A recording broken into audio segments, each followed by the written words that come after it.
'Di ba? Ganun lang 'yan eh. Kaya ngayon mga kababayan, itong si Senator Bato, dahil diyan, pinagtawanan pa. Pinagtawanan pa siya rito. Bakit GP pinagtatawanan si Senator Bato? Naalala niyo yung sinabi niya kanina? Nagsalita itong si Senator Bato na sabi niya nangako daw si Pangulong Bongbong Marcos na hindi daw mahahawakan yung kanyang ulo. Tingnan niyo ba naman ang bano na itong loko-loko na to? Gagawa na lang ng narrative, mali-mali pa. Sabi ni Pangulong Bongbong Marcos, hindi mahahawakan yung buhok niya. Teka, Bato, may buhok ka ba? Para hindi mahawakan ng ICC. Oh, wala kang buhok, hindi mahawakan ng ICC. Ibig sabihin, mga kababayan, na panindigan ni Pangulong Bongbong Marcos yung pangako niya sa'yo. Eto, pakinggan nyo ulit yung sabi niya.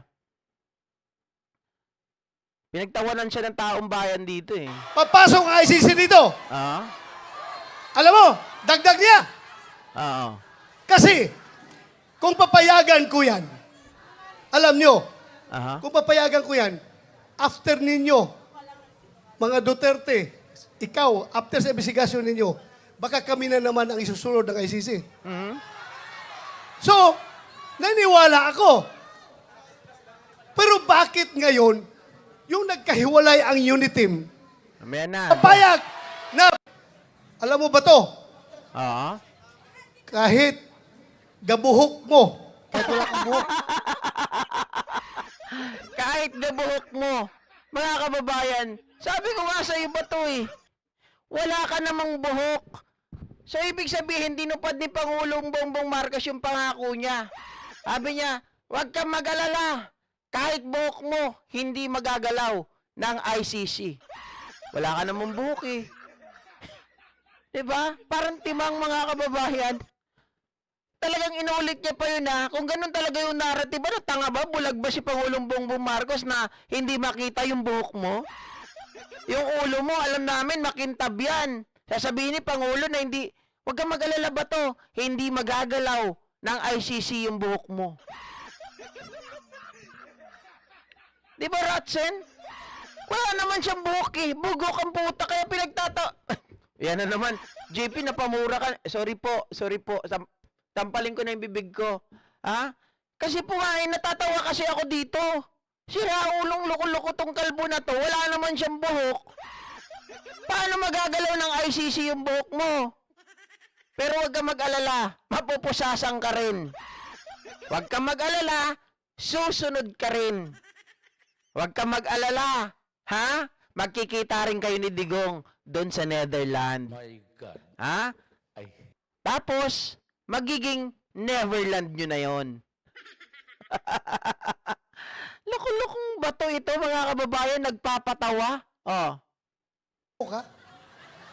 Kahit gabuhok mo, or buhok ni President Duterte, hindi mahahawakan ng ICC. Hindi ako papayag na papasok ang ICC dito. Alam mo, dagdag niya. Okay? Kasi, kung papayagan ko yan, alam nyo, kung papayagan ko yan, after ninyo, mga Duterte, ikaw, after sa investigasyon ninyo, baka kami na naman ang isusunod ng ICC. So, naniwala ako. Pero bakit ngayon, yung nagkahiwalay ang Ang gwapo ko? Sorry, hindi ko alam eh. Thank you. unit team, bakit biglang nagbago? Oy, nagtaka ka pa, nagtanong ka pa, anim ka, nagtanong ka pa kung bakit biglang nagbago. Sino ba ang nagbago? Diba? Nung nalaman ninyo na, mga kababayan, ito po kasi yung kwento niyan, diba? Nung nakita nila na nagkaroon na po ng investigasyon, yan po yung sa Wantan na Shabu dyan sa may Tondo, na iniimbestigahan si Police Master Sergeant Mayo. Paano nakabalik yun sa serbisyo? Siyempre, alam nyo na kung bakit. Tinapon na yun sa Mindanao dati. Nakabalik. Ang ginawa, itong mga pulis, sila yung nagkakaunsahan, parang nag-aagawan sila ng kita. naglaglagan, nagturuan, hanggang sa mahalungkat. Nung mahalungkat na, papunta na yung investigasyon kila Digong. Tapos nang malalaman na nila na hindi na sinusunod ni Pangulong Bongbong Marcos yung kanilang mga hiling, 'di ba? Yung paghawak ng DND, yung sa West Philippine Sea, yung gentleman's agreement, nagagalit na yung mga Duterte.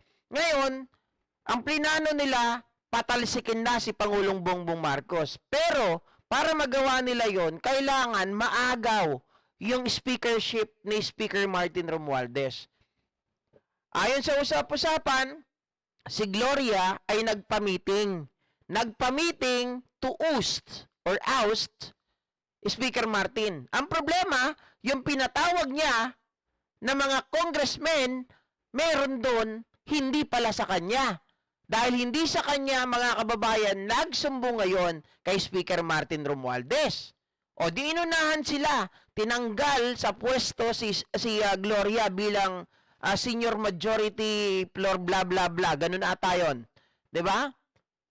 Kaya sila nagalit, nagwala itong si BP Sara at tinawag na tambaloslos itong si Speaker Martin. Hanggang sa nagalit na ng nagalit, pati si Ethel Lisa inaaway na. Mga kababayan, at marami pang iba, the rest is history. Sumunod na nga dyan, yung paninira ni Duterte na nasa PDEA list daw si PBBM, na meron daw tinatawag na PDEA leaks, 'di ba? Na gumagamit daw ng pinagbabawal na gamot, meron daw video, pero in the making pala. Oh. Tapos nagtataka ka ba to? Bakit nagbago? Bila na bago. Oh. Halata na itong lahat, ang ugat nitong lahat, ay kasakiman sa poder ng gobyerno. Ay, pinabaliktad mo naman eh. 'Di ba? Kayo ang sakim. Gusto nyong agawin kaagad, hindi nyo muna patapusin. Kung nanahimik kayo, kahit kaming mga loyalista, sigurado, kahit bobo si Sara, iboboto namin siya. 'Di ba? Kung walang umalingasaw na piatos, na confidential funds, baka iboto namin si Sara. Handa kaming magpakatanga. Naging tanga nga kami kay Digong dati. 'Di ba? Pero syempre hindi lahat kagaya natin magpapakatanga. Pero kung syempre kasi ganito 'yan mga kababayan. Kung halimbawa na nahimik itong sila Sara Duterte, yung mga Duterte na yan, hindi naman natin malalaman yung bulok eh. For sure ako, pag tahimik sila, mabango ang pangalan nila. Hindi lalabas yung mga bulok na yan, yung mga baho na yan. Pero dahil madaldal sila, makulit sila, mayabang sila, arugante sila, at mga ganid sa pwesto, nag-imbestiga, pinayagan ng executive na imbestigahan. Yung EJK, yung Pogo, ayun, sa pool sila. Di ba? Ganito lang naman yan eh. Kung nag-antay sila, di ba Tito Bert? Bato, mag-antay ka lang, nalalapit ka na kasi may kasi may nag-iintay na sa'yo, kaya tapang-tapangan ka kasi alam mo, malalapit ka na rin sa ICC. De, pero going back, totoo naman yung sinabi natin kanina, hindi lahat yan mahalungkat kung good term, si PBBM at mga Duterte. For sure, syempre mga kababayan, kahit papano, nandyan yung tinatawag natin na magtatakipan yan. Diba? Which is mali. Pero, alam niyo yan sa politika, ganyan eh. Ngayon pa lang nakikita na natin, dito nga sa mga supporter ng mga Duterte na nandyan sa alyansa eh. Pinakulong si Digong. Dahil dun sa mga naghahanap ng justice. Pero yung iba hindi na dumating, hindi na dumalo dun sa alyansa. Nagrarant na.